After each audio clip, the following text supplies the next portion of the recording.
ఓం గణానాం త్వా గణపతిం హవామహే కవిం కవీనాముపమశ్రవస్తమం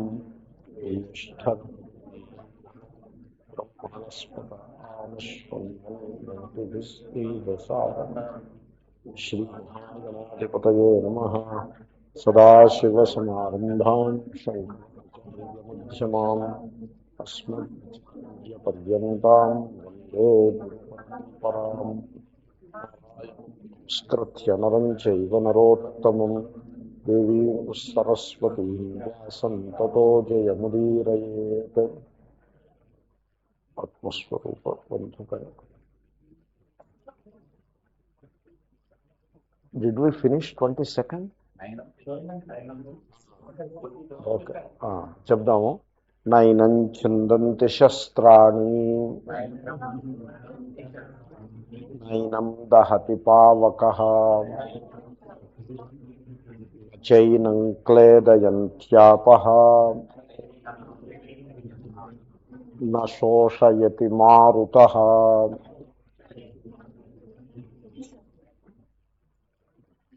చూడండి, లోకంలో ఉండే దృష్టికి గీతాశాస్త్రంలో ఉండే దృష్టికి చాలా తేడా ఉంది. చాలా పరస్పర విరుద్ధంగా ఉంటాయి రెండు దృష్టిలు కూడా. లోకంలో ఏమనుకుంటామంటే కత్తి కటార్లు మొదలైన ఈ శస్త్రములు, గన్స్ మొదలైన శస్త్రాలు ఏవైతే ఉన్నాయో ఇవి నన్ను సంహరిస్తాయి, నన్ను చంపేస్తాయి అని మనం ఆ రకంగా అనుకుంటాం.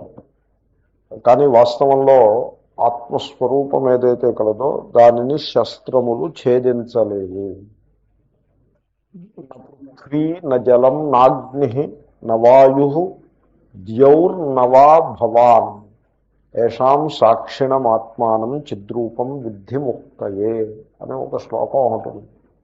దాని అర్థం ఏంటంటే, నీవు పృథ్వీ అనే భూతము నీవు కాదు. నేను ఈ జడ దేహము అని ఎప్పుడైతే స్వీకరించానో అప్పుడు శస్త్రములు నన్ను ఛేదించుట అనేది సంభవం అవుతుంది. నైనం చిందంతి శస్త్రాన్ని అంటే అర్థం కత్తి కటార్లు మొదలైనవి ఈ దేహానికి గాయాన్ని చెయ్యలేవు అని కాదు. దేహమునకు గాయం అయినప్పటికీ ఆత్మను ఛేదించలేవు అని అర్థం. దేహానికి ఏదైనా చేయగలిగితే అది వేరే సంగతి. ఆత్మస్వరూపాన్ని శస్త్రములు ఛేదించలేవు అంటే నీవు పృథ్వీవి కావు. నైనం దహతి పావకః నచైనం క్లేదయంత్యాపః. సో నీవు జలమువు కాదు, నీవు అగ్నివి కాదు. న జలం నాగ్ని నా వాయు నా ద్యౌహు, నీవు ఆకాశము కాదు. మరైతే నేనేమిటి అంటే వీటన్నిటికీ సాక్షిగా ఉండే చిత్ స్వరూపుడవు, చైతన్య స్వరూపుడవు అనే ఈ సత్యాన్ని తెలుసుకో. తెలుసుకుంటే ఏమవుతుంది? ముక్తయే, మోక్షాన్ని పొందుతాడు. చాలా చాలా విలక్షణమైన ప్రతిపాదన, చాలా గంభీర, very big thing it is. So దేహమే నేను అని అనుకోబట్టి ఈ పంచభూతములకు ఉండేటువంటి ఈ లక్షణాలు ఏవైతే ఉన్నాయో అవన్నీ నాకు వస్తాయి. ఉదాహరణకి ఎవరైనా శస్త్రాఘాతంతో మరణిస్తే దాన్ని ఏదో దుర్మరణం అని అనుకుంటాం. మళ్ళీ మన లోకంలో రెండు పదాలు వినపడతాయి, మరణానికి తోడుగా ఇంకో పదాలు. మరణము, దుర్మరణము, అపమరణము. ఇలాంటి భావాలు ఉన్నాయి లోకంలో. మరణము అంటే మరణించేది. ఎవరు మరణించేది? నేనే మరణించేది. అరే నేను ఆత్మస్వరూపుడను, నాకు మరణము లేదు అని తెలుసుకోవటానికి చాలా కఠినమైన కష్టం అవుతూ ఉంటుంది. Number one. తర్వాత సరే, ఆత్మస్వరూపుడు మరణించడు, జీవుడు ఇక్కడి నుంచి అక్కడికి వెళ్తాడు, పునర్జన్మ ఇదేది, అదంతా అలా ఉంచండి. అపమరణము, దుర్మరణం. ఇప్పుడు మరణించాడు అనుకోండి, వీడికి ఏదో గుండె నొప్పి లేకపోతే ఏదో వచ్చి హాస్పిటల్లో జాయిన్ చేసి చచ్చిపోయాడు అనుకోండి, దట్ ఈజ్ ఆల్ రైట్. ఏ లారీయో ఏదో యాక్సిడెంట్ అయి చచ్చిపోయాడు అనుకోండి, దుర్మరణము. How can you say that? ఇప్పుడు యాక్సిడెంట్లో చచ్చిపోయాడు అనుకోండి, తర్వాత హాస్పిటల్లో చచ్చిపోయాడు అనుకోండి అనారోగ్యం చేతనం. దీంట్లో ఒకటి సన్మరణము, ఇంకొకటి దుర్మరణము. Where from this idea has come? So అలాగంటే ఐడియా ఉన్నదే చాలా తప్పు ఐడియా. ఎగైన్ దేహాత్మభావం నుంచి వచ్చినటువంటి భావజాలమే ఇవన్నీ కూడా. ఏది దుర్మరణము? ఇలాంటి మాటలు విన్నారా మీరు? వాడు దుర్మరణాన్ని పొందాడు అని అంటారు. ఏమిటి దుర్మరణం అంటే? ఏమిటి అని అర్థం ఉందా దానికి? తర్వాత దీని మీద పెద్ద పెద్ద చర్చలు, పెద్ద పెద్ద ఉపన్యాసాలు, చర్చ చేసే వాళ్ళకి చర్చ చేసేవాళ్ళు, ఉపన్యాసం చెప్పేవాళ్ళు కూడా మౌలికమైన సత్యాన్ని పక్కన పెట్టి ప్రసంగాలు నడుస్తూ ఉంటాయి. సో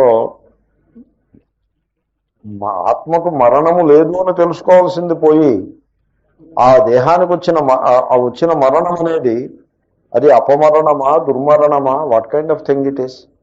అలాగే అపమరణము అంటే అకాలము మరణించుట. ఎలాగా? హౌ? ప్రతి సునామీ వచ్చి మరణించాడు, అది అకాలము. How do you know that? కాబట్టి అపమరణము అనేది, దుర్మరణము అనేది ఎప్పుడు ఉంటాయి? మరణం అనేది ఉంటాయి. మరణం అనేది అంగీకారం కానప్పుడు ఈ భావాలకి అర్థమే లేదు. కాబట్టి దేహము పాంచభౌతికం కనుక, పంచభూతములతో చేయబడినది కనుక ఆ పంచభూతాలకి చెందిన లక్షణాలు దేహానికి వర్తిస్తాయి. ఇప్పుడు కత్తి ఉందనుకోండి, పృథివీ. కత్తి అంటే పృథివీ, సాలిడ్ మ్యాటర్. దేహము కూడా అటువంటి పృథివీ తత్వమే కనుక ఆ కత్తి దేహానికి గాయాన్ని చేయగలుగుతుంది. ఒకప్పుడు దేహానికి ఉపకారం కూడా చేయగలుగుతుంది పృథివీతత్వం. బయట నుండే పృథివీతత్వమే ఆహార రూపంగా దేహానికి ఉపకారం చేస్తుంది. అదే పృథివీతత్వము కత్తి రూపంగా దేహానికి గాయాన్ని కలిగిస్తుంది. So it is a relationship between prithvi and prithvi. ఒక చోట శ్రీకృష్ణుడు అంటాడు, గుణా గుణేషు వర్తంతే అంటాడు. The gunas interact with the gunas అంటాడు. And what about you? I am above the gunas అని. అలాగనమాట. కాబట్టి నయనం చిందంతి శస్త్రాన్ని. అలాగే దేహము అగ్నితత్వం ఉన్నది కనుక బయట నుండే అగ్నితత్వము ఈ అగ్నితత్వాన్ని ప్రభావితం చేస్తుంది. సో బయట నుండే అగ్ని ఈ అగ్నికి ఉపకారకము అవుతుంది, అపకారకము అవుతుంది. ఇప్పుడు బాగా చలిగా ఉన్న చోట దేహం తట్టుకోలేకపోతే అప్పుడు మంటని వెలిగిస్తే ఆ మంట దేహానికి రక్షణని కలిగిస్తుంది. మరి అట్ ది సేమ్ టైం అదే మంట ఇంకో సందర్భంలో దేహానికి హానిని కూడా కలిగిస్తుంది. అలాగే వాటర్, జలం లేకపోతే దేహం బతకలేదు. But at the same time జలం అధికమైనప్పుడు దేహము వినాశాన్ని పొందుతుంది. అలాగే వాయువు కూడా శోషయతి మారుత. సో నీవు ఈ పంచభూతముల సమ్మేళనమైన దేహము కాదు అని చెప్పటానికి ఇంతకంటే చక్కటి పరిభాష మీకు ఇంకెక్కడా కనపడదు.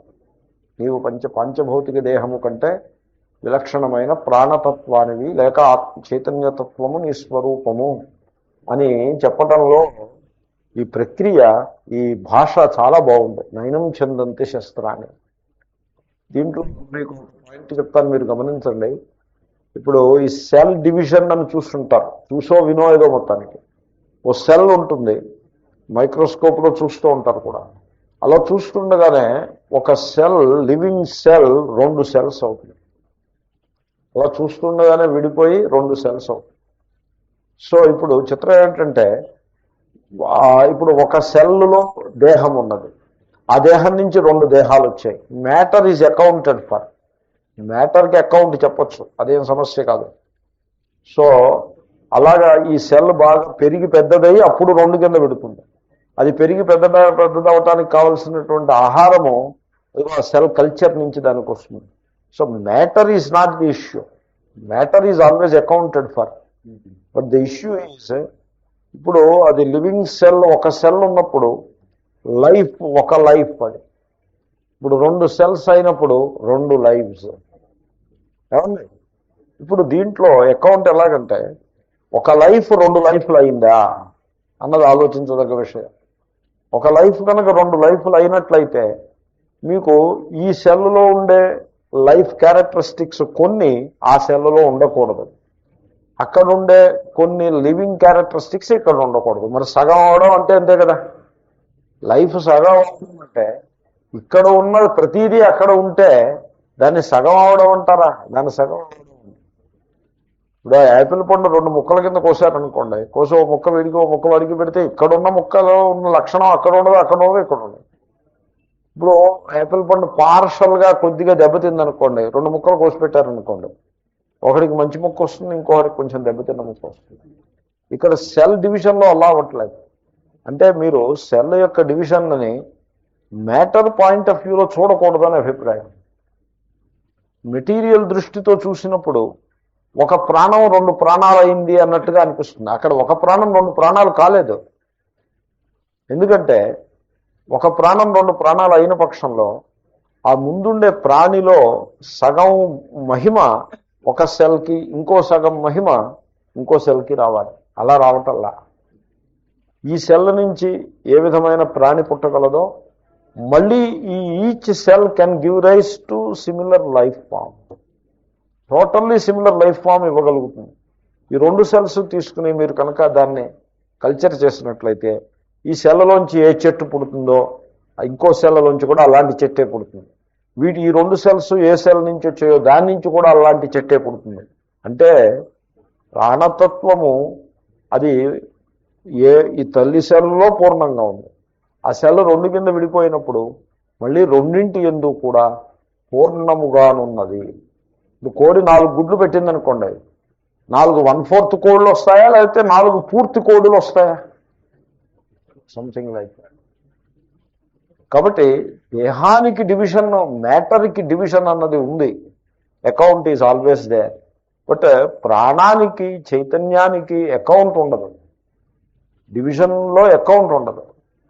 పూర్ణత్వము అంటే అర్థం అదే. అంచేతనే ప్రాణతత్వాన్ని, దానికి మూలంలో ఉన్న చైతన్యతత్వాన్ని అర్థం చేసుకునే సందర్భంలో ఈ మనస్సు చూపించేటువంటి ఏ పదార్థ బుద్ధి అయితే ఉంటుందో దానికి అతీతంగా మనం ఎదగాల్సి ఉంటుంది. మనస్సులో దేశబుద్ధి, కాలబుద్ధి, వస్తుబుద్ధి ఇవి ఉంటాయి. ప్రతిదాన్ని కూడా అలాగా మనస్సు పరిశీలిస్తూ ఉంటుంది. ప్రతి మనస్సు చేత తెలియబడే సర్వము దేశమునకు కట్టుబడి ఉంటుంది. దేశము అంటే స్థానము, స్పేస్లో బౌండ్ అయి ఉంటుంది. అలాగే కాలానికి కట్టుబడి ఉంటుంది.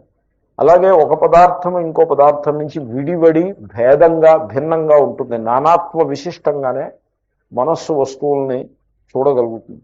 కానీ ఇప్పుడు ఒక సెల్ 2 సెల్స్ అయిన చోట అక్కడ ఉండే ఆ ప్రాణతత్వం ఉన్నదే అది దేశానికి, కాలానికి, వస్తు భేదానికి అతీతంగా అది ఉంటుంది. ఆ పూర్ణత్వాన్ని మనస్సు చూడలేదు. మనస్సు చేత గ్రహింపబడేది కాదు. మనస్సుకు ఉండేటువంటి ఈ దేశబుద్ధి, కాలబుద్ధిని తొలగించినప్పుడు ఆ పూర్ణత్వం అనుభవానికి వస్తుంది. కాబట్టి వ్యక్తి తన స్వరూపాన్ని తెలుసుకునే సందర్భంలో జడమైనటువంటి దేహమును చూచి ఆ దేహానికి ఉండే లక్షణాలే తన యందు ఆరోపించుకుని తనకి గాయం తగిలిందనో, తను నీళ్లలో మునిగి చచ్చిపోతానో, తను నిప్పులు కాలి చచ్చిపోతానో, గాలికి ఏదో అయిపోతానో అనుకుంటూ ఉంటాడు. ఇప్పుడు దీని అర్థం ఏంటంటే వర్షం వచ్చినప్పుడు లోపలికి వెళ్ళొద్దని, లేకపోతే నీళ్లలోంచి తనను తాను రక్షించుకోవద్దనే అభిప్రాయం కాదు. But the fact should be clearly understood. అభిప్రాయం ఫుల్ హార్డీగా వెళ్ళి నేను నశోషయతి మారుతహానో, ఆపహాన క్లేదయంతి అనో వెళ్ళి నీళ్లలో దోమకమని, హుస్సేన్ సాగర్లో దోమకమని అభిప్రాయం కాదు. బట్ ఒకవేళ ఏ కారణం చేతనైనా హుస్సేన్ సాగర్లో పడ్డా మునిగిపోయి ఇది దేహమే కానీ ఆత్మ కాదు అని తెలిసి ఉండడం అవసరం. ముక్తయే. ఆ సత్యాన్ని తెలుసుకోకపోయినట్లయితే వాడు దేహమునకు బందీ అయి ఉంటాడు. మోక్షానికి ఇదే మార్గం. ఫైనల్లీ ఆత్మస్వరూప జ్ఞానము అంటే ఇదే. తాను దేహము కాదు అని తెలుసుకోవటమే. తాను దేహము కాదు అని తెలుసుకోవటము అంటే కేవలం ఉనికి చిలక పలికినట్టుగా నేను దేహము కాదు అని అనటం కాదు. దేహమునకు ఏది జరిగినా అది నాకు జరుగుటలేదు అనే సత్యాన్ని చాలా దృఢంగా అవగాహన చేసుకోగలగటం, దాని పేరే ఆత్మజ్ఞానమే అంటారు. కాబట్టి దీని భాష్యకారులు చూద్దాము. ఆయన ఏమంటున్నారంటే అవతారికలో కస్మాత్ అవిక్రియ ఏవ ఇది ఆహా, ఆత్మస్వరూపమునందు ఏ వికారములు ఉండవు అని ఇంతకుముందు చెప్పడం అయినది. అది ఎలాగా, హౌ, వికారములు లేవని ఎలా చెప్పగలరు అంటే చూడండి, వికారము అంటే మార్పు. వికారములు అనేవి 4 రకాలుగా ఉన్నాయి. ఒకటి పృథివీతత్వము యొక్క వికారము. సో ఇప్పుడు సాలిడ్ మెటీరియల్ని ఇంకొక సాలిడ్ మెటీరియల్ వచ్చి అటాక్ చేసినట్లయితే, లేకపోతే కొలైడ్ అయినట్లయితే వికారాలు వస్తాయి. తర్వాత నీటి యొక్క సంయోగం చేత వికారాలు వస్తాయి. నీటిలో పారేస్తే దానికి ఏవో వికారాలు వస్తాయి. ఇప్పుడు మట్టి కొండని మట్టిని తీసుకెళ్ళి మట్టి ముద్దను తీసుకెళ్ళి నీటిలో పారేశారనుకోండి, అది విడిపోతుంది, ఏదో అవుతుంది. కట్టెని తీసుకెళ్ళి నీటిలో పారేస్తే ఉబ్బుతుంది, ఏదో అవుతుంది. నిప్పుల్లో పారేస్తే వికారం వస్తుంది, గాలిలో పారేస్తే వికారం వస్తుంది. కాబట్టి అటువంటి వికారములన్నీ దేహానికి వస్తూనే ఉంటాయి. ఈ వికారములు, ఆకాశానికి వికారం ఉండదు, ఆకాశం వికారాన్ని కలిగించదు, వికారమును పొందదు. అంచేతనే మీకు దృష్టాంతంలో 4 భూతాలే దృష్టాంతంగా ఇస్తారు, 5వది దృష్టాంతంగా ఉండదు. కనుక ఈ 4 రకములైన వికారములు సంభవము. ఈ 4 వికారములు దేహానికి ఉన్నాయి. ఆబ్వియస్లీ ఆత్మస్వరూపానికి ఈ వికారములు లేవు. అది ప్రతిపాదన. అందాము. ఏనం ప్రకృతం దేహినం ఛిందంతి శస్త్రాణి నిరవయవత్వాత్ నా అవయవ విభాగం కుర్వంతి శస్త్రాణి అస్యాదీని. ఏనం శస్త్రాణి న ఛిందంతి, అది వాక్యం. ఏనం అంటే దేహినం. దేహ దేహి అని 2 విభాగం చేసి పెట్టారు కదండి. దేహము వేరే, దేహి వేరే. దేహములో ప్రకటమయ్యేటువంటి ఏ ప్రాణతత్వము గలదో, లేదా ఇంకా బెటర్ ఆ ప్రాణతత్వానికి మూలంలో ఉండే ఏ చైతన్యము గలదో దానిని దేహి అని అంటారు. దేహంలో ప్రకటమయ్యేది దేహి, దేహము గలది దేహి, దేహము దేహము గలది. గృహము గృహి, ధనము ధని, దేహము దేహి. దేహం వేరు, దేహి వేరు. దేహానికి వచ్చిన మార్పు దేహికి రానక్కర్లా. ఎప్పుడూ వస్తాయి, దేహమే దేహి అనే అజ్ఞానం చేతన వస్తాయి, లేకపోతే రానక్కర్లేదు. సో ఎనీవే, సో ఈ ఏనం అంటే ఈ దేహినం. పై శ్లోకంలో దేహి సంజాతి అని ఉంది కదా, దేహి కొత్త దేహములను పొందును అనుంది. ఆ దేహి గురించి చెప్తున్నారు. ఏనం ప్రకృతం దేహినం, ఈ దేహిని. ప్రకృతం అంటే కాంటెక్స్ట్లో ఉన్నటువంటి దేహిని. ఇక్కడ చర్చనీయాంశం ఏమిటి? దేహి. దేహముందు ప్రకటమయ్యే ఏ తత్వము, ప్రాణతత్వము, జీవతత్వము కలదో దానికి దేహి అని పేరు. అది చర్చనీయాంశం. దాని ప్రకృతం అంటే అర్థం అది చర్చనీయమైన, మనం చర్చిస్తున్నటువంటి ఈ దేహిని. శస్త్రాన్ని నచిందంతి, శస్త్రములు. శస్త్రాన్ని అంటే అస్యాదీని. అసి అంటే కత్తి, ఆది శబ్దం చేతను ఇంకా ఏవైనా గన్స్ ఇటువంటివి కూడా తీసుకోవచ్చు. అస్యాదీని కత్తి మొదలైనవి ఈ దేహిని ఛేదించలేవు, కోసివేయలేవు. అస్యాదీని నా చిందంతి. ఎంచేత కోసివేయలేవు అంటే, ఇప్పుడు చూడండి, ప్రాణము సెల్ దృష్టాంతం తీసుకుంటే, ఆ సెల్ 2 సెల్స్ అయినప్పుడు మెటీరియల్ వైజ్ మీకు డివిజన్ ఉంది.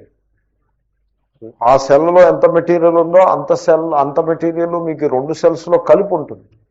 ఆ ఒరిజినల్ సెల్ సే 1 యూనిట్ వెయిట్ ఉందనుకోండి, అది 2 సెల్స్ కింద డివైడ్ అయితే equal cells, each cell will be smaller than the original cell to start with. మళ్ళీ అది గ్రో అయినప్పుడు ఆ స్టేజ్కి వస్తుంది, బట్ టు స్టార్ట్ విత్ స్మాల్గా ఉంటుంది. తర్వాత ఆ సెల్ 1 యూనిట్ వెయిట్ ఉంటే ఈచ్ సెల్ వెయిట్ ఎంత ఉంటుంది? హాఫ్ ఉంటుంది. ఎందుకు అలా అయిందంటే, ఆ సెల్ యొక్క దేహ నిర్మాణంలో వినియోగింపబడిన ఏ పదార్థములు అయితే ఉన్నాయో, అంటే కొంత సాలిడ్ మెటీరియల్ ఉంటుంది, లిక్విడ్స్ ఏవో ఉంటాయి, ఫ్లూయిడ్స్ ఉంటాయి కదండి, వాటర్ మొదలైనవి. ఇవన్నీ కూడా సవయవములు, అంటే అవయవములు కలిగిన ద్రవ్యాలు. సో ఘనద్రవ్యం కావచ్చు, ద్రవద్రవ్యం కావచ్చు, ద్రవ్యములు కనుక, సవయవములు కనుక అవి విడదీసినప్పుడు వాటికి మెటీరియల్ అకౌంట్ ఉంటుంది. ఇక్కడ ఉండే అవయవాలు ఎక్కడుండో, ఇక్కడుండే అవయవాలు ఎక్కడుండో ఉన్నట్టుగా ఇక్కడ ఉన్న అంటే మొత్తం వెయిట్లో సగమే ఉంటాయి. కానీ ప్రాణము సగము అగుటలేదు, ప్రాణశక్తి సగం అవటం లేదు. ఎందువల్ల? ఇప్పుడు ఒక సెల్లో ఉన్న material wise it is exactly divided into 2 హాఫ్స్. ఛేదం వచ్చింది, కానీ ప్రాణశక్తికి ఛేదం రాలేదు. ఎందువల్లంటే ప్రాణశక్తి సవయవము కాదు, నిరవయవము.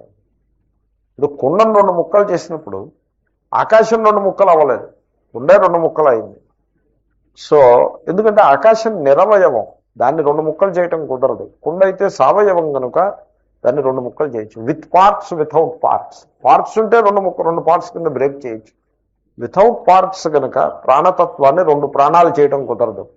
రెండు ప్రాణాలు అయినప్పుడు కూడా పూర్ణంగానే ఉంటుంది రెండు చోట్ల, ఓసగం ఉండదు. ఎందుకంటే ప్రాణము అది ఎక్కడున్నా పూర్ణంగానే ఉంది. అది మరి చిన్న పెద్ద ఉందంటే చిన్న పెద్ద ప్రాణము యొక్క చిన్న పెద్ద కాదు, అసలు చిన్న పెద్ద బుద్ధినే ప్రాణమునందు మీరు అప్లై చేయకూడదు. You should not look at life as small and big. Small and big చూసే బుద్ధి ఏదైతే కలదో, వీడు కోడిని అమ్ముతాడు. వాడు కోడిని అమ్మినప్పుడు తూకం వేసి అమ్ముతాడు. బతికున్న కోడిని తూకం వేసి అమ్ముతాడు. వాడి బుద్ధితో మనం ఆలోచిస్తే ఎలాగా? ఆ బుద్ధే తప్పు. సో బతుకున్న కోడిని కొనుక్కునేప్పుడు కూడా అది ప్రాణము, అది పూర్ణము. తూకం తక్కువ ఉండొచ్చు, ఎక్కువ ఉండొచ్చు, పూర్ణము. సో అలాగే సెల్ సైజు తక్కువ ఉండొచ్చు, ఎక్కువ ఉండొచ్చు, పూర్ణము. ప్రాణం పూర్ణము. ప్రాణం ముక్కలు అవ్వదు, ఎందుకంటే అది సవయవం కాదు. సవయవం కాకపోతే ఎలా ఉంటుంది అంటే అది మనస్సుకి అందదు. అది మనస్సు చేత దానిని ఊహ చేసే ప్రయత్నం కూడా మీరు చేయకూడదు. సో అది నిరవయవము కనుక ఆత్మస్వరూపము, దానికి అవయవ విభాగము, అవయవములను విడదీయుట అనేది ఈ శస్త్రములు చేయజాలవు. నైనం చిందంతి శస్త్రాన్ని. తర్వాత తథా ఏనం దహతి పావకః అగ్నిరపి నభస్మీకరోతి. అగ్ని కూడా ఈ ప్రాణతత్వాన్ని, జీవతత్వాన్ని, ఆత్మతత్వాన్ని ఉంటే వేరియస్ లెవెల్స్లో ఆ పదాలు వాడుతున్నాను నేను, మీకు తెలుసు. సో ఆత్మస్వరూపమును బూడిద చేయలేదు. దేహాన్ని బూడిద చేసేస్తుంది, ఏమీ సందేహం లేదు. కానీ ఆత్మస్వరూపాన్ని మాత్రం బూడిద చేయజాలదు. మళ్ళీ అదే రీజన్. ఇప్పుడు మంట పెట్టారనుకోండి, కట్టి ఉంటే కాలిపోతుంది, నీళ్లుంటే ఎగిరిపోతాయి, ఆవిరైపోతాయి, వాయువు ఉంటే వేడెక్కుతుంది. కానీ ఆకాశానికి ఏమీ కాదు. ఎందుకంటే ఆకాశం నిరవయవం, అది ద్రవ్యం కాదు. ద్రవ్యం అయితే నిప్పు మార్పును తీసుకురాగలుగుతుంది. ఆకాశం ద్రవ్యం కాదు, సవయవం కాదు. కనుక ఆ నిప్పు ఆకాశాన్ని ఏం చేయలేదు. ఇంకా ఆకాశం దృష్టాంతంగా చెప్తూ ఉంటాము. ఆత్మస్వరూపాన్ని అగ్ని ఏమీ చేయలేదు. తర్వాత తథా న ఏనం క్లేదయంత్యాపః. క్లేదనము అంటే విడిపోవునట్లు చేయుట, దాని పేరు. క్లేద అనే పదానికి అర్థం ఏంటి? హిందీలో ఏం రాశాడో చూసారా? భిగో నహీ సక్తా అని రాశాడు. భిగో అంటే అలా విడతీయడం అనే అనుకుంటున్నాను నేను. తడవటం, తడవడం అంటే కూడా విడిపోవడమే. విడిపోతుంది. నీరు ప్రవేశించి ఒక అవయవానికి ఇంకో అవయవానికి మధ్యలో నీరు ప్రవేశించి విడగొట్టేస్తుంది. అది క్లేదనము. తడవడం అంటే విడిపోవడమే. పోలండి, తడనే చెప్పుకుందాం, పర్వాలేదు. అసలు తడవడంలో ఉండే అర్థం అది. ఆ క్లేద అనే పదంలో అర్థం ఉన్నది, విడిపోవడం అనే అర్థం ఉన్నది. ఎనీవే, ఒకప్పుడు కలుపుతుంది కూడా ఉండవు. కలిపేప్పుడు కలుపుతుంది, ఉండలేదు, విడిపోవడమే. ఇప్పుడు మీరు ఆ చపాతీ పిండికి నీళ్లు పోసి ముద్ద చేస్తారు, దగ్గరికి వచ్చినట్టు అనిపిస్తుంది. ఆ రకంగా కలిపినప్పుడు కలుపుతుంది కూడా. కానీ మామూలుగా కలిసి ఉన్నది విడిపోతుంది నీళ్లలో పారేస్తే. ఆ సెన్స్లో క్లేదనం అని వాడారు. పోలండి, తడపడం అని చెప్పుకుందాం. సో నీళ్లు ఏ ద్రవ్యాన్నైనా సరే తడిసీట్లా చేస్తాయి, ఏ ద్రవ్యాన్నైనా సరే. కానీ ఆత్మస్వరూపమును నీళ్లు తడుపజాలవు. ఆత్మ ఏమిటి? ఆత్మ దాకా వెళ్ళక్కర్లా. ఆకాశాన్ని కూడా తడిగా చేయలేవు. వాయువుని తడిగా చేస్తాయి, హ్యూమిడిటీ అనేది ఒకటి ఉంటుంది. అగ్నిని చల్లారుస్తాయి, కానీ ఆకాశాన్ని కూడా తడిగా చేయలేవు. ప్రాణాన్ని తడిగా చేయలేవు, ప్రాణానికి ఏమీ అవ్వదు. అలాగే ఆత్మ చైతన్యానికి కూడా ఈ నీళ్ల వల్ల అయ్యేదేమీ ఉండదు. ఇంతలా ఎందుకు చెప్తారంటే, ఆ అజ్ఞానము చాలా దృఢంగా ఉంటుంది. ఈ పదార్థముల యొక్క లక్షణములను తన మీద ఆరోపించుకుని వీడు దేహమునకు తాను సాక్షి అనే సత్యాన్ని విస్మరించి కూర్చుంటాడు. ఇందుకోసం పదే పదే దాన్ని బాగా వివరిస్తూ ఉంటారు, ఆ వాసన పోవటం కోసం. ఇప్పుడు అప్పులు ఏం చేస్తాయి, ఎలా తడుపుతాయి, ఆయన శంకరులు విశ్లేషణ రాస్తున్నారు. సో నేను చెప్పిన మాట ఏదో గుర్తుండి చెప్పాను. He is going to write it. అందాము. అపాం హి సవయవస్య వస్తునః ఆర్ద్రీభావకరణేన అవయవ విశ్లేషాపాదనే సామర్థ్యం. ఇది క్లేద పదానికి అర్థం అదే. అప్పులు, అప్పు అంటే నీళ్లు అండోయ్. అప్పులు అంటే నీళ్లు అని అర్థం. సంస్కృతంలో అప్ అంటే జలము. సో కొంతమంది కవులు అప్పు అనే పదాన్ని తెలుగులో శ్లేషతో వాడారు. ఎందుకంటే సంస్కృత పదం అని అనుకుంటే నీరు అని అర్థం, తెలుగు పదం అనుకుంటే లోన్ తీసుకోవటం అని అర్థం. అప్పు. సూర్యుడు అప్పు తీసుకుంటాడు అని రాశాడు కవి. కవి కవికి తట్టుతాయి అటువంటి ఐడియాస్. ముళ్ళపూడి వెంకటరమణ అని ఒక కవి. సో సూర్యుడు అప్పు తీసుకుంటాడు, ఒకడు అప్పు తీసుకుంటూ ఉంటాడు. ఏవయా తెల్లారులు వేస్తే అప్పే పదా అంటే, చూడు సూర్యుడు చూడు తెల్లారు లేవగానే అప్పులు తీసుకుంటూ ఉంటాడు. ఎప్పుడు తీసుకోవడం ఏంటంటే అప్పుకుంటూ ఉంటాడు. సూర్యుడు అప్పు తీసుకోగానే నేను ఎందుకు తీసుకోకూడదు? అది ఇది కవి యొక్క లక్షణం. సో మరి సూర్యుడు అప్పు తీర్చేస్తాడు కదా, నేను తీర్చేస్తాను. వెంటనే తీరుస్తాడా ఏమి సూర్యుడు? జూన్ నెలలో దాకా తీర్చడం. అలాగే నేను కూడా జూన్లో తీరుస్తా అని ఇలా నడుస్తుంది అనమాట డిస్కషన్. అప్పు వెరీ ఇంట్రెస్టింగ్. సో అపాంహి అప్పులు సవయవస్య వస్తునః, అది అవయవములు కలిగిన పదార్థం అయి ఉండాలి. ఉంటే ఏం చేస్తాయి అప్పులు? ఆర్ద్రీభావకరణేన అవయవ విశ్లేష ఆపాదనే సామర్థ్యం. అప్పులకి ఈ సామర్థ్యం ఉన్నది. ఏమిటంటే ఆ సామర్థ్యము ఆర్ద్రీభావకరణేన, తడిగా ఇట్లా చేస్తాయి. అవయవ విశ్లేష ఆపాదములు విడిపోవుట అనే పనిని చేయగలుగుతాయి. ఆ సామర్థ్యము అప్పులకు ఉన్నది. ఇక్కడ అవయవములు అనేది ముఖ్యం. ఎందుకంటే ఆత్మ నిరవయవము కావుననే అవిక్రీయము. అది మెయిన్ ప్రతిపాదనం అది. కాబట్టి అటువంటి సామర్థ్యం ఉన్నది. దాని ఎందుకనక అవయవములు ఉంటే అప్పులు దాన్ని ఎలాగో విడగొడతాయి. మహాపర్వతాన్ని కూడా అప్పులు విడగొట్టి ఇసుక కింద మారుస్తాయి. అవయవం ఉంటే చాలు దాన్ని అలా బ్రేక్ చేస్తూ ఉంటాయి. కానీ ఆత్మస్వరూపాన్ని ఏమీ చేయలేవు. ఎందుకంటే ఆత్మ నిరవయవం కనుక. అదే అంటారు తత్ నా నిరవయవే ఆత్మని సంభవతి. కాబట్టి నిరవయవమైన ఆత్మయందు తత్ అంటే అదంటే విడిపోవటం, విశ్లేషము. ఆ విడిపోవటం అనేది సంభవము కాదు. చూడండి, మహాత్ముల దగ్గరికి వెళ్ళి మీరు ప్రశ్న అడిగారు అనుకోండి, ఆ ప్రశ్నకి ఒకప్పుడు చాలా ఉత్కృష్టమైన సమాధానం చెప్తే జనాలు ఆ సమాధానాన్ని స్వీకరించడానికి కూడా ఇబ్బంది పడతారు. సో ఒక ఆయన నన్ను అడిగారు, ఏమండి మరణించిన తర్వాత పునర్జన్మ ఏం జన్మ వస్తుంది అని అది అడిగారు.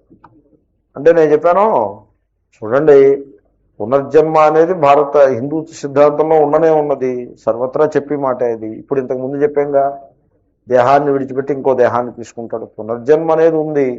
కానీ పునర్జన్మని తత్వంగా శాస్త్రం ప్రతిపాదించటం లేదు. బ్రహ్మ విద్యలో పునర్జన్మని నిర్ధారించడం కోసం బయలుదేరలేదు.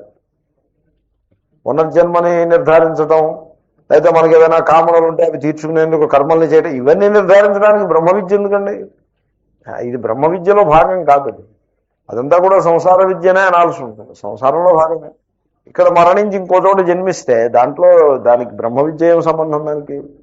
కాబట్టి మీరు ఏ ఆన్సర్ కావాలి చూడండి. ఆత్మకు, మీ స్వరూపమైన ఆత్మకు పునర్జన్మ లేదు. Try to know that. తర్వాత మీరు ఒక లెవెల్లో, శాస్త్రంలో కూడా ఒక లెవెల్లో ఆత్మ పరిచ్ఛిన్నమై దేహములో ప్రకటమైనప్పుడు దేహము యొక్క లక్షణాలన్నీ ఆత్మయందు ఆరోపించేసి దానికి జీవుడని వేరే పేరు పెట్టి ఆ జీవుడి యొక్క గతి ఇటు వెళ్తాడా అటు వెళ్తాడా అని నిరూపించే భాగం ఉంటుంది. ఆ భాగంలో ఆన్సర్ మీకు కావాలనుకోండి, okay, that answer will be given. మీరు స్వర్గలోకానికి వెళ్తాడు ఫలానా వాడు, లేకపోతే నరకానికి పోతాడు ఇంకొకడు అని ఏదో ఆన్సర్ చెప్తారు. అలా కాకుండా మీరు ఈ ఆత్మను దేహము యొక్క పరిచ్ఛేదము దానికి అంటకట్టకుండా ఆత్మశుద్ధ చైతన్యము అని మీరు తెలుసుకునే సందర్భంలో అక్కడ బోధించే ప్రక్రియ ఎలా ఉండదు. అక్కడ బోధించే ప్రక్రియ ఎలా ఉంటుందంటే, మీరు నిద్రపోయినప్పుడు ఆ సత్స్వరూపంలో విలీనమవుతున్నారు, నిద్రలోంచి బయటకు వచ్చినప్పుడు ఆ సత్స్వరూపం నుంచే బయటకు వస్తున్నారు. సత్ అంటే సర్వ జగత్కారణం బ్రహ్మ, ఆ బ్రహ్మాత్మలో విలీనమై బ్రహ్మాత్మ నుంచి బయటకు వస్తున్నారు. మరణించినప్పుడు కూడా అంతే. మరణించినప్పుడు ఎక్కడ విలీనమవుతారు? బ్రహ్మాత్మలో విలీనమవుతారు. పుట్టినప్పుడు మళ్ళీ ఎక్కడి నుంచి పుడతారు? బ్రహ్మాత్మ నుంచి పుడతారు అని చెప్తారు. ఇప్పుడు తరంగం ఉన్నది, ఇక్కడ విలీనమైంది తరంగం. ఇక్కడ విలీనమైన తరంగం ఎక్కడికి ఏమైంది తరంగం అంటే, ఏమవడం అంటే ఇక్కడ విలీనమై అదిగో అలా వచ్చి ఇక్కడ తేలింది అని మళ్ళీ ఇంకో చోట చూపించవచ్చు మీరు. ఈ తరంగమే ఆ తరంగమైంది అని ఒక రిప్లై. ఇంకో రిప్లై ఏమిటంటే, ఈ తరంగము సముద్రంలో విలీనమైంది, ఆ తరంగం సముద్రం నుంచి పుట్టింది. అయితే ఈ తరంగమే ఆ తరంగం ఎందుకండి ఈ క్యాల్కులేషన్స్ అన్నీ? సర్వం సముద్రంలో విలీనమవుతాయి, సర్వం సముద్రం నుంచి పుడతాయి. మీరు ఈ అవాంతర కారణాన్ని, ఇది మనస్సు యొక్క ఒక హ్యాబిట్ అనమాట. మనస్సుకి కారణ మీమాంస చేయటం తృప్తి ఉంటుంది. మనస్సుకి ప్రతిదానికి ఒక కారణాన్ని వెతకటానికి మనస్సు ప్రయత్నం చేస్తూ ఉంటుంది. ఎందుకు వచ్చిన కారణ మీమాంస? అన్నిటికీ ఒకే కారణం అని తెలుసుకుంటే వాడు జీవన్ముక్తుడైపోతాడు. కాబట్టి నేను ఎక్కడి నుంచి వచ్చాను, ఇక్కడి నుంచి ఎక్కడికి వెళ్తాను అని అలాగా అవాంతర కారణాలను ఏం వెతుకుతాము? నేను ఒకే చోట నుంచి వచ్చాను, నేనేమిటి సకల ప్రాణులు ఒకే పరమేశ్వరు నుంచి వచ్చే మళ్ళీ అదే పరమేశ్వరులో విలీనమవుతాయి. అది తెలుసుకుని ప్రయత్నం చేస్తే పోతుంది కదా. అది ధోరణి, ఆ ధోరణిలో మాట్లాడతారు. కాబట్టి ఆత్మ నిరవయవము, దాని యందు ఇలా విడదీయటం అనేది సంభవము కాదు. తథా స్నేహవద్రవ్యం స్నేహశోషణేన నాశయతి వాయు. ఈ వాయువు కూడా అంతే. ఇప్పుడు వాయువు ఏం చేస్తుందంటే, స్నేహవత్ ద్రవ్యం, స్నేహము గల ద్రవ్యమును, స్నేహము అంటే తడి, నూనె, స్నేహ శబ్దానికి నూనె అని అర్థం. అతుక్కుంటుంది, స్నేహ స్టిక్కీ. ఆ స్టిక్కీగా ఉన్న ద్రవ్యాన్ని ఆ దాంట్లో ఉన్నటువంటి ఆ స్టిక్కింగ్కి అవసరమైనటువంటి ఆ ద్రవాన్ని తీసి పారేస్తే, ఆ స్టిక్కింగ్కి నేచర్ లేకుండా అయిపోతే అప్పుడు ఆ పదార్థం ఏమిటవుతుంది? కొలాప్స్ అయిపోతుంది. బాడీ డిహైడ్రేట్ అయితే ఏమిటవుతుందండి? కథం. ఫుల్గా డిహైడ్రేట్ కానక్కర్లా, బాడీలో పర్సంటేజ్ ఆఫ్ వాటర్ ఏదో 68-70% ఉంది. ఒక్క 10% వాటర్ తగ్గేప్పటికీ అయిపోతుందంటే ఇంకా అవయవాలన్నీ కూడా శోషణం ప్రారంభం అయిపోతుంది, శోషలోకి వెళ్ళిపోతాయి. And they die. ఎందుకు? వాట్ ఈజ్ డెత్ అంటే, ఆ లోపల ఉన్నటువంటి ఆ స్నేహము అంటే ఈ పదార్థములన్నిటినీ కలిపి ఉంచేటువంటి ఆ ద్రవ్యము అది ఎప్పుడైతే తొలగిపోయిందో వాయువు యొక్క ప్రభావం చేత ఆ పదార్థం విడిపోయి నాశనం అయిపోతుంది. ఆ విధంగా సవయవ పదార్థాలకు అవుతాయి ఇటువంటి లక్షణాలన్నీ, ఆత్మకి కాదు. స్నేహ శోషణైనా ఆ లోపల ఉండే తడిని, ఆ స్టిక్కింగ్ నూనెని ఎండగొట్టేసి వాయువు ఆ పదార్థాన్ని నాశనం చేసేస్తుంది. ఆ విధంగా వాయువు ఆత్మని చెయ్యలేదు. అదే అన్నారు, ఏనం స్వాత్మానం న శోషయతి మారుతః అపి. కాబట్టి ఈ విధంగా వాయువు కూడా వ్యక్తి యొక్క ఆత్మస్వరూపాన్ని స్వ ఆత్మానం, స్వ అంటే దేహి యొక్క ఆత్మస్వరూప, స్వ అంటే దేహి తన యొక్క అంటే ఈ తాను ఎవరవుతారండి? తాను సర్వనామం కదా, స్వ సర్వనామం, స్వ స్వే సర్వనామం. తాను అంటే సర్వనామం. ఎవడవుతారు తాను? అంతకుముందు ఎవరు చెప్తే వాళ్ళే అవుతారు. అంతకుముందు దేహీ ప్రకృతం కదా, అస్వ ఆత్మానం. ఆ దేహి యొక్క ఆత్మ దేహి యొక్క ఆత్మ ఏమిటి? చైతన్యం. సో ఆత్మ చైతన్యమును వాయువు ఎండగొట్టలేదు. ఇంకో రకంగా కూడా చెప్పుకోవచ్చు, కానీ అంతలా అనవసరం. వాయువు యొక్క ఆత్మ కూడా ఈ చైతన్యమే. కాబట్టి వాయువు తన ఆత్మ అయిన చైతన్యాన్ని ఎండగొట్టలేదు, అలా కూడా చెప్పచ్చు. ఎలా చెప్పినా పంచభూతముల వల్ల కలిగే మంచి జరుగుతుంది, చెడు జరుగుతుంది. ఇక్కడ చెడే చెప్పారు. పంచభూతముల జరిగే హానిని ప్రస్తావించారు. పంచభూతముల వల్ల జరిగే మంచి దేహానికే జరుగుతుంది, ఆత్మకే కాదు. పంచభూతముల వల్ల జరిగే చెడు దేహానికే జరుగుతుంది, ఆత్మకు కాదు. నేను పంచభూతముల సమ్మేళనమైన దేహము నేను కాదు. ఈ సమ్మేళనములో ప్రకటమవుతున్న దీనికి అతీతంగా ఉండేటువంటి ఆత్మ చైతన్యము నేను. ఈ విషయాన్ని దృఢంగా తెలుసుకున్నవాడు ఆ సమయంలోనే మీకు సంసార బంధం నుంచి విముక్తుడైపోతాడు. ఇప్పుడు మోక్షం విముక్తి, మోక్షము బంధము అనేది కేవలము ఈ రెండు అంశాల మీద ఆధారపడి ఉన్నది. దేహాభిమానము అంటే దేహమే నేను అనే అభిమానము. దేహాభిమానము ఈ దృఢంగా ఉన్న చోట సంసారం దృఢంగా ఉంటుంది. దేహాభిమానం శిథిలంగా ఉంటే, అంటే పలచగా ఉంటే సంసారం పలచగా ఉంటుంది. దేహాభిమానం లేకపోతే వాడే జీవన్ముక్తుడు. That is how it is. It's a growth, ఇది గ్రోత్ అన్నమాట. సో దేహాభిమానం కొన్ని సందర్భాల్లో చాలా దృఢంగా ఉంటుంది, మరికొన్ని సందర్భాల్లో శిథిలమవుతుంది. జీవన్ముక్తుని దగ్గరికి వచ్చేప్పటికి అసలే ఉండదు. ఈ ఆధునిక కాలంలో, ఆధునిక కాలమే అక్కర్లేదు, అన్ని కాలాల్లోనూ ఒకలాగే ఉంది. అజ్ఞానం అనేది సమానంగానే కొంచెం హెచ్చుతకులు ఏవో ఉంటాయి. ఏదో ఈ ఈ ఈ సంస్కృతిలో బతికి వాళ్ళకి, మన సంస్కృతి ఒకటి ఉంది కదండి, ప్రాచీన సంస్కృతి. ఈ సంస్కృతిలో బతికి వాళ్ళకి ఈ లోకంలో వచ్చే పోకడలని చూసినప్పుడు కొంచెం ఇదంతా కూడా బాగులేదని అనిపించటం సహజం. అలా అనిపించడం సహజం, అలా అనిపించక్కర్లేదు కూడా, కానీ మరి అనిపిస్తూ ఉంటుంది. సో ఎలాగంటే ఇప్పుడు సమాజాన్ని నేను ఈ పాయింట్ మీద ఆలోచించా. ఇప్పుడు సమాజం పూర్తిగా, మన భారతీయ సమాజం పూర్తిగా చిన్నాభిన్నమై ఉండదు. వెర్టికల్గాను హారిజాంటల్గాను డివైడ్ అయిపోయింది. ఈ డివిజను రాజకీయ నాయకులు తెచ్చివేరేమో అని నేను అనుకునేవాడిని ఒకప్పుడు. ఎందుకంటే రాజకీయ నాయకులు ఏం చేస్తారంటే ఇష్యూ లేని చోట ఇష్యూ క్రియేట్ చేస్తారు, క్రియేట్ చేసి డివైడ్ చేస్తారు. ఇప్పుడు నాగార్జున సాగర్లో నీళ్లు ఉన్నాయనుకోండి, ఏవో ఉన్న నీళ్ళు ఏవో ఉన్నాయి, వాడుకోవచ్చు, అదో ఇష్యూ కాదు. కానీ అక్కడ ఈ నాగార్జున సాగర్ నీళ్లు మహబూబ్ నగర్ వాళ్ళకి వెళ్ళాలా, శ్రీశైలం వాళ్ళకి వెళ్ళాలా అంటూ ఏదో ఇష్యూ క్రియేట్ చేస్తారు. So much so it so happens, అక్కడ ఒక కాలం ఉంది, ఆ కాలంలో ఒక వంతెన ఉంది. ఆ వంతెనకి అవతల వైపు జిల్లా వాళ్ళు, వంతెనకి యువతల వైపు ఈ జిల్లా వాళ్ళు కలిసి ఒకళ్ళ మీద ఒకళ్ళు రాళ్ళు వేసి కొట్టుకున్నారు కొద్ది కాలం క్రితం. ఈ నీళ్లు మాకు కావాలంటే మాకు కావాలి, ఆ నీళ్లలో ప్రవహిస్తూనే ఉన్నాయి. ఆ నీళ్లు మావంటే మావని వీళ్ళు దెబ్బలాడుకుంటున్నారు, రాళ్ళు వేసి కొట్టుకుంటున్నారు. అలా కొట్టుకోవడం ఎందుకు జరిగిందంటే, ఇటు నుంచి కొంతమంది రాజకీయ నాయకులు, ఈ టీఆర్ఎస్ నాయకులు, అట్నుంచి ఏదో రాయలసీమ నాయకులు, వీళ్ళు వాళ్ళు కూడా ఒకళ్ళనొకళ్ళు అలా ప్రోత్సాహం చేసి కొట్టుకుని ఇట్లా చేశారు. కాబట్టి రాజకీయ నాయకులు సమాజాన్ని చిన్నాభిన్నం చేస్తున్నారు అని అది మామూలుగా అందరూ గమనించే సంగతి. కానీ నాకేమనిపించిందంటే కేవలం రాజకీయ నాయకులే కాదు, మీడియా కూడా బాగా పెరిగి సమాజాన్ని విడతీయటంలో మీడియా తన వంతు పాత్రని పోషిస్తోంది అని అనిపించింది.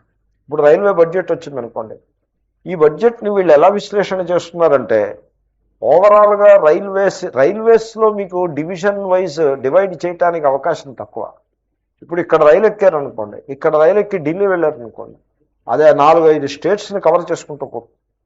కొన్ని రైళ్ళు అయితే అలెప్పి బొకారో అని రైలు ఒకటి, ఆ రైలు 3 రోజులు ప్రయాణం చేస్తుంది. తర్వాత కొచ్చిన్ నుంచి బయలుదేరి కొచ్చిన్ తీన్ సుఖియా అని రైలు ఒకటి ఉంది, అది కొచ్చిన్లో ఎక్కితే అస్సాం ఎండ్లో తీన్ సుఖియా అని ఊరు ఒకటి ఉంది, అక్కడికి పోతుంది. అలా వెళ్తూ ఉంటుంది, అది 3 రోజులు 4 రోజులు ప్రయాణం. కాబట్టి రైలుకి ఆంధ్ర రైలు, తెలంగాణ రైలు, లేకపోతే పంజాబ్ రైలు అలాగంటే డివిజన్ లేదు రైలుకి. అంచేతనే రైల్వే డివిజన్స్ ఒకప్పుడు జోన్స్ కింద డివైడ్ చేయటంలో వాళ్ళు రైల్వే నెట్వర్క్ బేసిస్ మీద డివైడ్ చేసుకునేవారు. కానీ రాజకీయ నాయకులు ప్రవేశించి ఆ పరిస్థితినంతని కలుషితం చేసి పెట్టారు. ఈ రైల్వే ఈ బడ్జెట్ చర్చలో వాళ్ళు ఎలా చేస్తున్నారంటే, లాలూ ప్రసాద్ మొత్తం బీహార్కి చేసుకుంటాడు, ఇంకే రాష్ట్రానికి చేయడు అని ఇలా మొదలుపెట్టి ఆంధ్రాకి ఏమొస్తుంది, అంటే ఆంధ్రాకి రావడం ఏమిటి? మొత్తం ఓవరాల్ రైల్వే వ్యవస్థ బాగుపడితే మనది బాగానే ఉంటుంది. ఇప్పుడు మద్రాసు తమిళనాడు ఎక్స్ప్రెస్ బాగా నడుస్తుంది, తమిళనాడు ఎక్స్ప్రెస్ మద్రాసు టు ఢిల్లీ బాగా నడుస్తుంది అనుకోండి, మనం కాజీపేటలో ఎక్కి ఢిల్లీ వెళ్ళొచ్చు, మనకే లాభం. దాంట్లో తమిళనాడు లాభం ఏమిటి? మన కోట మన ప్రకారం మనం టికెట్ కొనుక్కుని వెళ్ళొచ్చు. ఏదో రకంగా దాంట్లో పడితే అది ఢిల్లీ మోసుకుపోతుంది. అది సరిగ్గా నడవట్లేదు అనుకోండి, అందరూ నష్టపోతారు. కేవలం తమిళనాడు వాళ్ళే నష్టపోతారా ఏమి? ఏదో సంఖ్యని బట్టి వాటెవర్. ఈ విధంగా ఆంధ్రాకి రావాల్సినంత రాలేదు, ఓకే పోనీ అక్కడ ఆగచ్చా, యు స్టాప్ దేర్ అట్లీస్ట్. ఆంధ్రప్రదేశ్కి రావాల్సినంత రాలేదు, ఈ గోల ఎప్పుడూ ఉండేదే.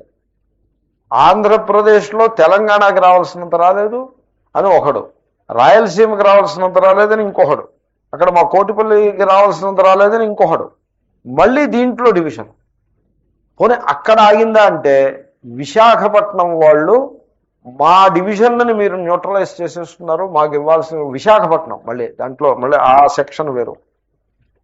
ఈ రకంగా దాన్ని బాగా విరిచేసి ముక్కలు ముక్కలు చేసి చర్చ చేస్తున్నారు.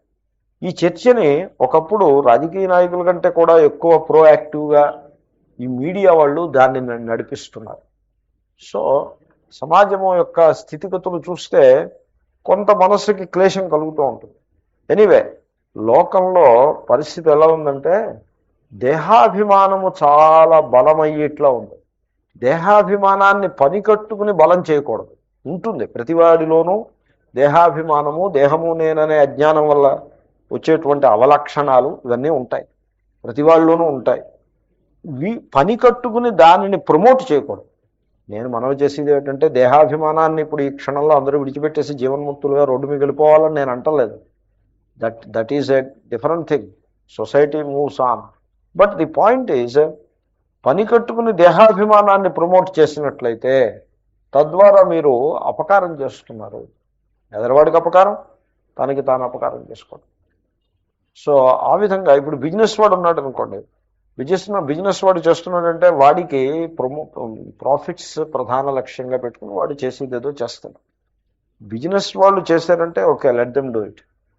Social institutions, religious institutions, spiritual institutions, spiritual masters కనీసం వీళ్ళైనా దేహాభిమానాన్ని ప్రమోట్ చేయకుండా ఉండాలి.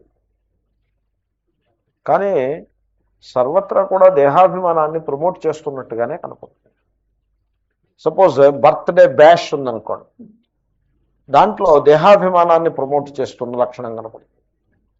మరణ భయాన్ని ప్రాజెక్ట్ చేస్తున్నారనుకోండి, నేను చచ్చిపోతానేమో అనే భయాన్ని నేను ప్రాజెక్ట్ చేశాను అనుకోండి.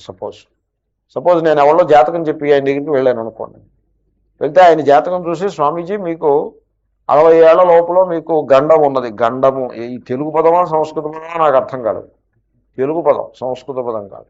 ఎందుకంటే సంస్కృతం అయితే గండము అంటే చెక్కిలి అని అర్థం. గండస్థలము అని వినే ఉంటారు, చెక్కిలి అని అర్థం. అది తెలుగు పదం. ఈ గండం వల్లది తెలుగు పదం. స్వామీజీ మీకు గండం ఉంది అని ఈ జ్యోతిషం వాళ్ళు స్వామీజీని ఏమైనా లెక్క పెడతారనుకుంటున్నారా మీరు? వాళ్ళు స్వామీజీ కూడా జ్యోతిషం చెప్పేస్తారు.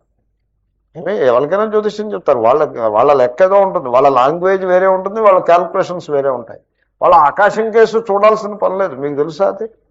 జ్యోతిషం అంటే ఊరికే సూర్యుడు చంద్రుడు అంటాడు, రాహు శుక్రుడు అంటాడు, తర్వాత ఇంకా ఏదో శుక్రుడు వేరే, ఇవన్నీ అట్లాడే కానీ తలుపులు వేసుకుని లోపల గదిలో కూర్చుని అంటాడు ఈ మాటలన్నీ. ఏమంటే మీరు ఎప్పుడైనా తెల్లవారుజామున వేగు చుక్క అని ఆ చంద్రుడి పక్కనే వస్తూ ఉంటుంది, దాన్ని ఏదో శుక్రగ్రహం ఏదో గ్రహం అంటారు, ఎప్పుడైనా చూసారా అంటే అదేమిటి వేగు చుక్క అక్కడ వస్తున్న శుక్రగ్రహం అని అది కూడా తెలియదు వాళ్ళకి, చూడాల్సిన అవసరం లేదు. తెలిస్తే అది ఇంకో సందర్భంగా తెలిసిన మాట, కానీ ఈ క్యాల్కులేషన్కి దానికి సంబంధం లేదు. ఈ calculation it follows its own strategy. దానికి మీకు పైన గ్రహాల పరిస్థితికి సంబంధం ఏం లేదు. అంచేతనే సూర్యుడు కూడా గ్రహంగా పరిగణింపబడుతుంది, చంద్రుడు కూడా గ్రహం, భూమి కూడా గ్రహం. భూమి గ్రహమే నిజానికి, కానీ భూమిని గ్రహంగా తీసుకోరు. వాట్ ఎవర్, ఆ calculation it follows its own logic. And so Swamiji మీకు గండం ఉన్నది అని నేను చెప్పాను మీ దగ్గరికి వచ్చి. ఆయన నాకు చెప్పారు. ఆయన నాకు చెప్తే నేను చచ్చిపోతాను రాబోయే 2-3 ఏళ్లలో, ఐఎమ్ గోయింగ్ టు డై అనే భయం నాకు పట్టుకుంది. ఒకసారి భయం అనేది మనస్సులో నిర్మాణం అయితే ఆ ప్రెషర్ ఉంటుంది. నేనేదో ఒకళ్ళతోటో ఇద్దరితోటో చెప్తాను, మొత్తం అందరికీ తెలుస్తుంది. ఇప్పుడు స్వామీజీ చచ్చిపోకుండా ఏం చేయాలి అని ఇప్పుడు అందరూ కలిసి ఆలోచించి ఏదైనా ఒక పూజా పునస్కారం మొదలుపెట్టారు. దానికి ఆ ఉపాయం కూడా మళ్ళీ మీలో 2-3 ఒక కమిటీగా ఫార్మ్ అయ్యి మళ్ళీ ఇంతకంటే పెద్ద జ్యోతిష్యుల్ని కన్సల్ట్ చేశారనుకోండి, కరెక్టే ఈయన గండం ఉన్నమాట వాస్తవమే, ఈయన చచ్చిపోకుండా ఉండాలంటే మనం ఫలానా హోమాలు అవి చేయాలి అంటే మీరు ప్రేమతో అవి మొదలెడతారు. ఆ పని చేస్తాం, అది నడుస్తూ ఉంటుంది. మళ్ళీ ఇక్కడికి వచ్చి కూర్చుని నయనం చిందంతి శస్త్రాన్ని పాఠం. ఎలాగండి? అదేనా ఇదేనా రెండూ ఒకేసారి ఎలాగండి? ఈ కాంట్రడిక్షన్ ఎలాగ మేనేజ్ చేయడం? అయితే పీపుల్ ఆర్ మేనేజింగ్ కాంట్రడిక్షన్స్. ఏమీ సమస్య ఏదో ఎవరో కొంతమంది అమాయకులు కాంట్రడిక్షన్స్ని మేనేజ్ చేయలేక అలాగే ఇబ్బంది పడుతూ ఉంటారు. కానీ మామూలుగా లోకంలో పిల్లి పాలు తాగుతూ ఏదో సామెత లాగా ఆ కాంట్రడిక్షన్స్ని ఇక్కడ ఈ మాట అక్కడ ఆ మాట చెప్పేయడం అంతే. అక్కడికి వెళ్ళిపోయి అపమృత్యు నివారణార్థం ఆయుష్ హోమం గరిష్య అని చేసేయడం. అక్కడికి వెళ్ళిపోయి ఇక్కడికి వచ్చేసి నయనం చిందంది శస్త్రాన్ని నయనం దహతి పావక అని ఇక్కడ గడబడి చేసేది. ఇది ఇక్కడ ఇది అక్కడ అది. ఈ దేనికదే. ఏ ఎండకా గొడుగు సామెత ఉంది అలాగా, ఏ ఎండకా గొడుగు అని. అంటే ఏ ఎండకా గొడుగు పట్టడం అంటే కాంట్రడిక్షన్స్ని బాగా మేనేజ్ చేయగలగడం. So this is something which is a deception. అంటే మనస్సు తనని తాను వంచుకోవటం. కాబట్టి కాంట్రడిక్షన్స్లో మనం పడిపోకూడదు. సో